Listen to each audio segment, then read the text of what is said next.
السلام علیکم ورحمۃ اللہ وبرکاتہ۔ محترم سامعین کرام، آج کل ہمارے بچوں پر بری نظر لگائی جاتی ہے یا کسی پر بھی بری نظر لگائی جاتی ہے تو اس بری نظر کا لگنا یہ حدیث سے ثابت ہے، اور آپ صلی اللہ علیہ وسلم نے اس کو دور کرنے کا وظیفہ بھی بتایا ہے کہ اگر کسی کو بری نظر لگ جائے تو اس کو دور کیسے کیا جائے۔ دیکھیے، حضرت جبرائیل علیہ السلام نے نظر بد دور کرنے کا ایک خاص وظیفہ حضور اکرم صلی اللہ علیہ وسلم کو سکھایا اور فرمایا کہ حضرت حسن و حسین پر پڑھ کر دم کیا کرو۔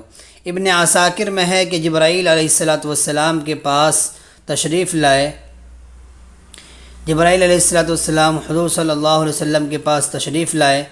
آپ صلی اللہ علیہ وسلم اس وقت غم زدہ تھے۔ سبب پوچھا تو فرمایا حسن اور حسین کو نظر لگ گئی ہے۔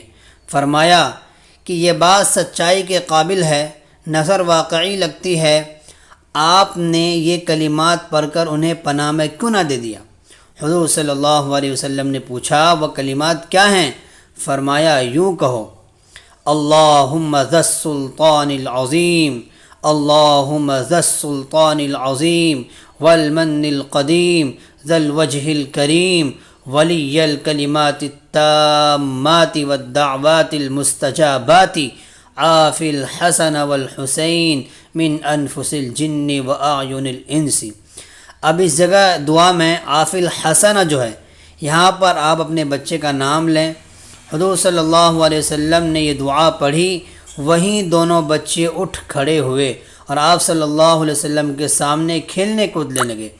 حضور صلی اللہ علیہ وسلم نے فرمایا، لوگوں، اپنی جانوں کو، اپنی بیویوں کو اور اپنی اولاد کو اسی پناہ کے ساتھ پناہ دیا کرو، اور اس جیسی اور کوئی پناہ کی دعا نہیں۔